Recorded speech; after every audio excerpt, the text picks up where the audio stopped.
8 দফা দাবিতে এখানে অবস্থান কর্মসূচি করেছেন এবং সহকারী শিক্ষক পদে নবম গ্রেডের বিসিএস সাধারণ শিক্ষা ক্যাডারে যে যুক্ত করে দ্রুত সময়ে মাধ্যমিক শিক্ষা অধিদপ্তরের গ্যাজেট প্রকাশ সহ আরও 3টি দাবিতে ওনারা কিন্তু অবস্থান কর্মসূচি এবং অর্থাৎ অবস্থানের কর্মঘট এখানে পালন করছেন। তারা জানিয়েছেন আজ বিকালের মধ্যে যদি তাদের এই দাবিগুলো না মেনে নেওয়া হয় তাহলে তারা আগামীকাল থেকে কমপ্লিট শাটডাউন কর্মসূচি ঘোষণা করবে। অর্থাৎ যদি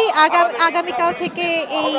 দাবি না মেনে আজকে থেকে যে দাবি না যদি মেনে নেওয়া হয় তাহলে আগামীকাল থেকে সকল সরকারি মাধ্যমিক বিদ্যালয় বন্ধ হয়ে যাবে। অর্থাৎ যাদের টেস্ট পরীক্ষা চলছিল সেই টেস্ট পরীক্ষাগুলো বন্ধ হয়ে যাবে এবং আর এই সাইডে যারা রয়েছেন তারা 26 থেকে 31 ব্যাচের বিসিএস শিক্ষা ক্যাডারের যারা তারা দীর্ঘ